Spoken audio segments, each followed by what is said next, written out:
अस्सलाम वालेकुम, hello and welcome Iqbal and इंशाल्लाह सर्विसेज। मैं मोहम्मद इकबाल ख़ान एडवोकेट। आज का जो हमारा टॉपिक है वो है हाउ टू सेटल योर बर वक्त app loan and get off the default list. कि आप किस तरीके से, जो बहुत ज़्यादा मसला है लोगों का, उस पर हमने एक टॉपिक तरतीब दी है। बर वक्त एक ऐप थी, वो अब बंद हो गई। लोगों ने कर्जा लिया था, अब चूंकि वो ऐप बंद हो गई, इस वजह से अब वो लोन पे करना चाहते हैं। लोन किस तरीके से पे करें, और उनका ये कहना है कि बर वक्त ऐप में लोन ना देने की वजह से हमारा नाम डिफ़ॉल्ट लिस्ट में है। इसकी हकीकत, सच्चाई, कानून, तरीक़ेकार सब कुछ आज डिस्कस करेंगे। लेकिन इससे पहले हमने एक वीडियो बनाई थी, पे ऑफ द बर वक्त ऐप लोन।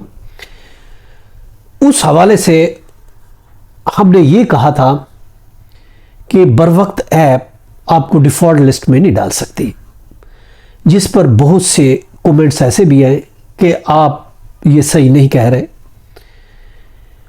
आज हम उसकी डिटेल आपको बताएंगे कि हमने वो इंफॉर्मेशन बिल्कुल सही दी थी। आज हम बहुत सी चीज़ें क्लैरिफाई कर रहे हैं और आपको एक प्रॉपर गाइड कर रहे हैं कि किस तरीके से आप बर वक्त ऐप का लोन पे करें या डिफ़ॉल्ट लिस्ट से निकले, क्या तरीक़ेकार होना चाहिए। चूँकि देखें, बहुत से लोगों ने इस ऐप से लोन लिया था, लोन बंद हो गई, अब लोन पे करना चाहते हैं, उनका नाम डिफ़ॉल्ट लिस्ट में है। ये वीडियो है। देखिए, सबसे पहले तो मैं आपको ये क्लियर कर दूं कि डिफ़ॉल्ट लिस्ट कौन सी होती है और उसकी कितनी किस्में हैं और उसके क्या कॉन्सिक्वेंसेस हैं। देखिए, डिफ़ॉल्ट लिस्ट बेसिकली दो तरह की होती है। जो अहम और इंपॉर्टेंट याद रखें, डिफ़ॉल्ट लिस्ट है वो ईसीबी है। ईसीबीआई में याद रखें, बैंकिंग फिनेंस कंपनी आती है। वो बैंक्स आते हैं जिसको स्टेट बैंक ऑफ पाकिस्तान ने लाइसेंस दिया हुआ है कि आप कर्ज दे सकते हैं। उसमें मेंबर मुल्क याद रखें, इस पर भी हमारी वीडियो मौजूद है। ईसीएबी में कौन से मेंबर्स हैं, इसमें जो मेंबर्स हैं वो फिनेंशियल इंस्टीट्यूशन है, यानी बैंक्स हैं जिनको स्टेट बैंक ने अलाउ किया है, वो लोन दे सकते हैं। वो बैंक्स मौजूद हैं और उसमें अगर किसी ने कोई लोन नहीं दिया, क्रेडिट हिस्ट्री खराब है, तो पूरी डिटेल ईसीएबी में आती है। वो लिस्ट भेजते हैं स्टेट बैंक को। वो ईसीएबी लिस्ट स्टेट बैंक उसको अपडेट रखता है, उसको तरतीब देता है। वो स्टेट बैंक का पाकिस्तान के पास है, वो ईसीएबी, उसमें डिफ़ॉल्ट लिस्ट है। अब एक दूसरी, इसको हम डिफ़ॉल्ट लिस्ट कह तो नहीं सकते मगर फिर भी कहा जाता है, वो है ऐप। देखिए, स्टेट बैंक ऑफ पाकिस्तान ने दो कंपनियों को लाइसेंस दिया है। वो है, एक है डेटा चेक, दूसरी है तस्दीक, जिसके थ्रू आप देख सकते हैं कि आपका नाम डिफ़ॉल्ट लिस्ट में तो नहीं है। अगर किसी ने नॉन बैंकिंग फाइनेंशियल कंपनी से कोई लोन लिया है, दूसरे लफ्ज़ों में जो बैंक नहीं है, इसके अलावा जैसे बर वक्त ऐप या कोई और किसी ऐप से आपने लोन लिया है, तो उसका तज़किरा, उसका जिक्र मौजूद होगा डेटा चेक में अगर चेक करते हैं या तस्दीक में चेक करते हैं। बर वक्त ऐप जो कि एक ऐप थी सीड क्रेडिट कंपनी की, पहले उसके बारे में आपको बता दें। देखिए, कानून ये कहता है कि कोई भी कंपनी, कोई भी फर्द, इंडिविजुअल या कंपनी किसी को कर्ज नहीं दे सकता। प्रोहिबिशन प्राइवेट मनी लेंडर कानून बने हुए हैं बाकायदा तौर पर, जो कि सिंध का भी कानून है, पंजाब ने भी बनाया है, बलूचिस्तान ने भी बनाया और केपीके उसने भी बनाया है। हर सूबे का कानून बना हुआ है, जिसके तहत कोई भी प्राइवेट आदमी या कोई प्राइवेट कंपनी जो कि फाइनेंशियल कंपनी नहीं है, बैंकिंग कंपनी नहीं है, वो किसी को कर्ज पर पैसे उधार नहीं दे सकती। अगर देती है तो ये इलीगल है, गैर कानूनी है, उसके खिलाफ एफआईआर दर्ज हो जाती है। अब जो ये बर वक्त ऐप थी, ये नॉन बैंकिंग फाइनेंशियल कंपनी थी, सीड क्रेडिट जिसको डील करती थी, सीड क्रेडिट कंपनी। जो कि खाली एससीसीपी में रजिस्टर, देखिए एससीसीपी में कोई भी रजिस्टर्ड हो सकता है। एससीसीपी में रजिस्टर्ड होने का यह मकसद नहीं है कि वो आपको कर्जा दे सकती है। एससीसीपी में कोई भी ये बिजनेस के लिए कंपनी कोई भी रजिस्टर हो जाती है। वो सीड खरीद थी, उसने आकर बर वक्त ऐप बना ली जो कि इलीगल और गैर कानूनी थी। मगर पाकिस्तान में बहुत से काम ऐसे चलते रहते हैं, वो भी चलती रही। उसने लोगों को बहुत ज्यादा हरास किया। अगर 1000 रुपया देते थे तो उनसे 2000 वसूल करते थे, 3000 वसूल करते थे। अगर कोई नहीं देता था उनको फोन पे हरासमेंट करते थे, धमकियां देते थे, उनके रिश्तेदारों को धमकियां देते थे। ये उसका बिजनेस था हरासमेंट का, जो कि एक तो वो इलीगल कर्जा देते थे, दूसरा इलीगल हरासमेंट भी करते थे। जब उसकी कार्रवाई हद से ज्यादा बढ़ी तो फिर हुकूमत एक्शन में, हालांकि कर्जा देना उसके अख्तियार में नहीं थे, इस पर कोई एक्शन नहीं लिया गया, कोई एफआईआर दर्ज नहीं, कुछ भी नहीं। जब लोगों ने इस पर खुदकशी करना शुरू की तो हुकूमत हरकत में आई और उसने इसके खिलाफ क्रैकडाउन किया।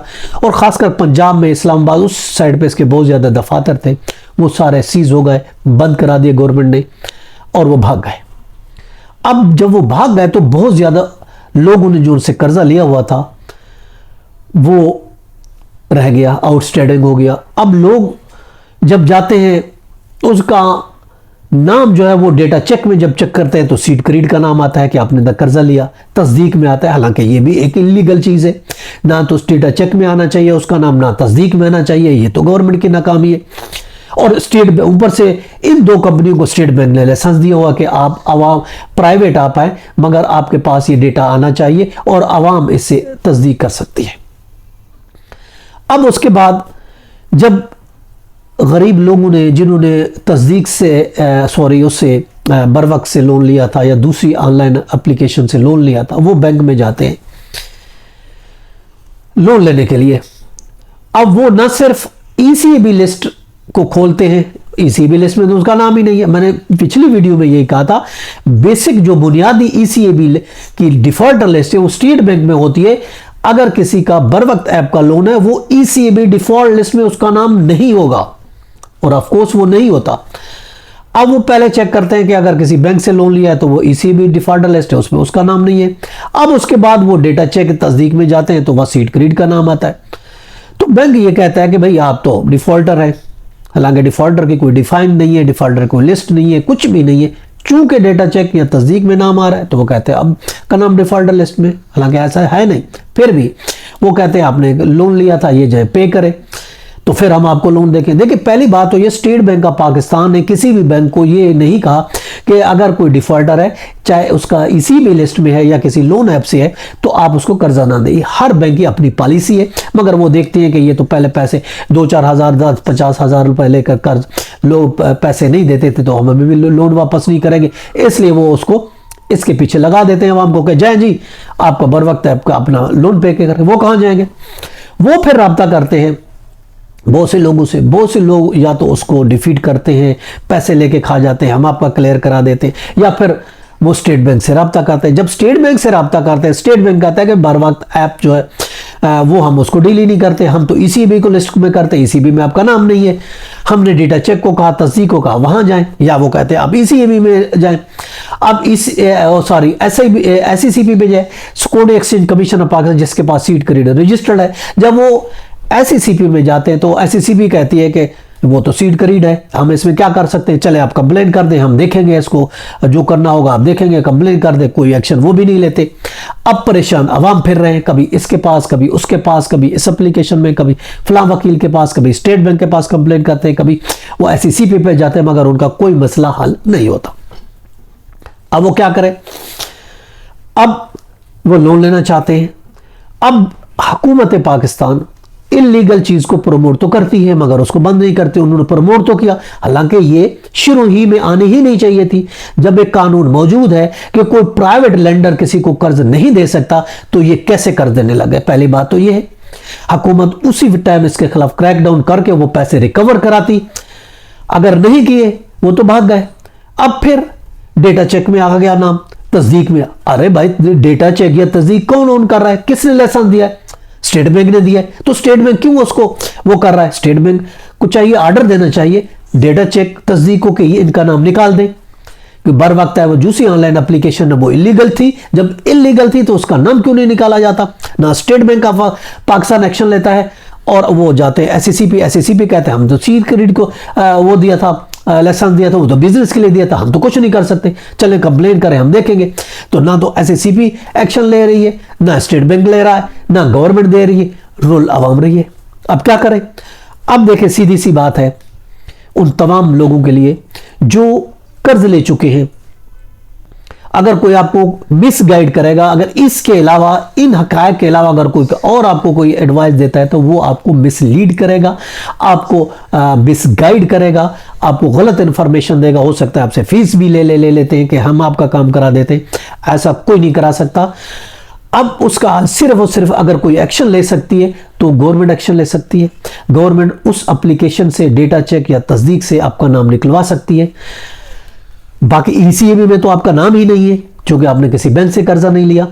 और दूसरा, बैंक अगर कर्जा नहीं ले, उनकी अपनी पॉलिसी है, उनको तो एक फजूल किस्म का एक बहाना चाहिए, उनको बहाना मिल गया कि आपने बर वक्त से लोन लिया था। हालांकि कानून मना नहीं करता, अगर आपने 10, 20, 50 हज़ार बर वक्त लोन लिया भी था उससे कोई फर्क नहीं पड़ता, बैंक आपको कर्जा दे सकता है और देना चाहिए, मगर उसको बहाना चाहिए। वो उस बहाने के लेकर आपको वो कर्ज नहीं देते। अब आवाम क्या करे? अब मेरा मशवरा ये है कि आप देखें, अगर आपका नाम ईसीबी में है या भले आपने बर वक्त ऐप से लोन लिया है, आपको किसी किस्म की कोई परेशानी का सामना नहीं करना पड़ेगा। आपका ना तो शनाख्ती कार्ड ब्लॉक होगा, ना आप पर किसी किस्म की कोई सफरी पाबंदी आयद की जा सकती है, ना आपका पासपोर्ट ब्लॉक होगा, ना शनाख्ती कार्ड ब्लॉक होगा। आप जो चाहें आप बिजनेस करें, कारोबार करें, कुछ करें, बिला झिझक कर सकते हैं। किसी किस्म का आपके साथ कोई मसला दरपेश नहीं होगा। सिर्फ और सिर्फ बैंक बहाना बनाकर आपको लोन नहीं देंगे। तो आपके लिए यह मशवरा है, आप छोड़ दें कर्जा लेना, आप बैंक से कर्जा ही नहीं लें, आप आराम से घर बैठें, अपना काम करें, अपना बिजनेस करें। आपके पास सिर्फ और सिर्फ ये एक है, चूंकि गवर्नमेंट आपको सपोर्ट नहीं कर रही, गवर्नमेंट ना स्टेट बैंक इसलिए ना तस्दीक से और ना डेटा चेक से आपका नाम निकाला जा रहा है, ना गवर्नमेंट कोई एक्शन ले रही, ना एससीपी एक्शन। उनका काम है एक्शन लेना, स्टेट बैंक का लेना, एससीपी लेना या गवर्नमेंट का लेना। जिन्होंने ये बंद कराया है, बिजनेस को भगाया है, इलीगल काम थे, उनका काम है। जो गरीब लोग फंसे हुए हैं ईसीएबी इसमें बर वक्त ऐप लाइन की वजह से, उसका नाम वहां से निकलवा दे, बात ही खत्म हो जाए। वो एक्शन नहीं ले रहे, तो अब हम क्या कर सकते हैं? खाली आप कंप्लेन करें, ज्यादा से ज्यादा कंप्लेन करें एससीपी को, स्टेट बैंक, हो सकता है वो कोई एक्शन ले ले। अदरवाइज इसके अलावा आपके पास कोई ऑप्शन नहीं। आप फिर आराम करें, सुकून करें, बस आप बैंक से कर्जा नहीं ले, बाकी तो आपको किसी किस्म का कोई एक्शन नहीं हो सकता, कोई आपके खिलाफ कोई क्रैकडाउन नहीं कर सकता, कोई आपके खिलाफ कोई किसी किस्म की कार्रवाई नहीं हो सकती। ना शनाख्ती कार्ड ब्लॉक हो सकता है, ना कारोबार बंद हो सकता है, ना ट्रेवलिंग पाबंदी हो सकती है, कुछ भी नहीं हो सकता। आप मजे से रहें, सिर्फ कर्जा लेने का नाम नहीं ले, या फिर शिकायत करें, इतना दबाव डालें गवर्नमेंट पर, स्टेट बैंक पर, एससीपी पर कि वो इनके खिलाफ एक्शन ले, आपका नाम निकाले। अदरवाइज और कोई आपके पास वो नहीं है, ऑप्शन नहीं है, क्योंकि वो इलीगल थे, वो भाग गए, एप्लीकेशन बंद हो गए, तो साफ ज़ाहिर है आप किस तरीके से आप पे करेंगे? आप पे नहीं कर सकते। ये था हमारा आज का लीगल लेक्चर।